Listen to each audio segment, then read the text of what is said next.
പ്രിയപ്പെട്ടവരെ, ഇത് ഇസ്രായേലിൻ്റെ താബ ബോർഡറിൽ നിന്ന് ഈജിപ്തിലേക്കുള്ള 1000 കിലോമീറ്റർ ബസ് യാത്രയാണ്. ഇത് മുഴുവനായിട്ട് കേൾക്കുക.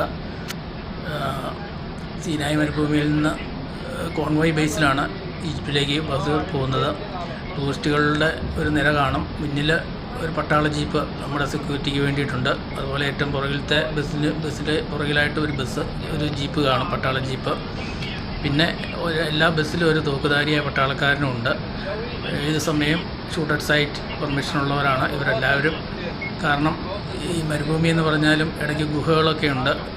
ചെറിയ അറ്റാക്കുകളൊക്കെ ഗറില്ല യുദ്ധങ്ങൾ മുറയിലുള്ള അറ്റാക്കുകളൊക്കെ വരാൻ സാധ്യതയുണ്ട്. അതുകൊണ്ടാണ് ഇങ്ങനെയൊരു സെക്യൂരിറ്റി ടൂറിസ്റ്റുകൾക്കായിട്ട് ചെയ്തിരിക്കുന്നത്.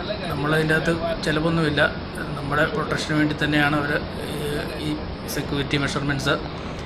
ഈ മരുഭൂമി എന്ന് പറഞ്ഞാൽ ഇത് മണലാരണ്യം അല്ല, നല്ല കാഠിന്യമുള്ള കല്ലുകളാണ്. പിന്നെ നമ്മുടെ ബസ് ഒരു 100-110 കിലോമീറ്റർ സ്പീഡിലാണ് ഓടുന്നത്.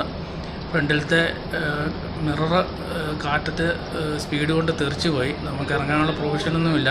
അത് പട്ടാളക്കാരൻ തന്നെ ഇറങ്ങിയെടുത്തുകൊണ്ട് വന്നു. അപ്പോൾ ബസ്സിൻ്റെ വേഗത നിങ്ങൾക്ക് അനുമാനിക്കാവുന്നതാണ്. ഒരു 100 കിലോമീറ്ററൊക്കെ ചെന്ന് കഴിഞ്ഞാൽ നാൽക്കവലെ കാണും. അവിടെ പട്ടാളക്കാർ കൂടുതൽ ഉണ്ട്. സെക്യൂരിറ്റി മെഷർമെൻറ്റ്സ് കൂടുതലുണ്ട്. കാരണം 4 വശത്തു നിന്നും വാഹനങ്ങളൊക്കെ വരുന്ന സ്ഥലമാണല്ലോ. നിങ്ങൾ ഇടതുവശത്ത് കാണുന്നതാണ് റെഡ് സീ എന്ന് പറയുന്നത്. കുറച്ചും കൂടെ ചെന്നാൽ റെഡ് സീ വ്യക്തമായിട്ട് കാണാം. ഇപ്പോഴത്തെ യുദ്ധത്തിൻ്റെ വാർത്തകളിലൊക്കെ ഈ സ്ഥലങ്ങളുമൊക്കെ റെഡ് സീയും ഒക്കെ ഇടം പിടിച്ചിട്ടുണ്ട്.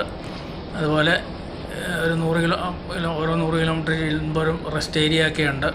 അവിടെ ഈ അറബികളുടെ ഒരു സിഗരറ്റിന് പകരം വലിക്കുന്നതാണല്ലോ ഹുക്ക, അതിനൊക്കെയുള്ള സൗകര്യങ്ങളുണ്ട്. നല്ല കോസ്റ്റ്ലിയാണ് മരുഭൂമി ആയതുകൊണ്ട്. എല്ലാത്തിനും നല്ല വില കൊടുക്കണം. സൂയസ് കനാലിന് കടന്നാണ് ഞങ്ങൾ പോയത്. സൂയസ് കനാലിൻ്റെ അടിയിൽ കൂടെ ഉള്ള യാത്ര അത് ഒരു നല്ല അനുഭവമായിരുന്നു.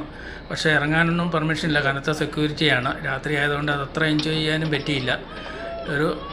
രാത്രി 9 കൂടിയാണ് ഞങ്ങൾ ഈജിപ്തിൽ ഹോട്ടലിലേക്ക് എത്തിച്ചേർന്നത്.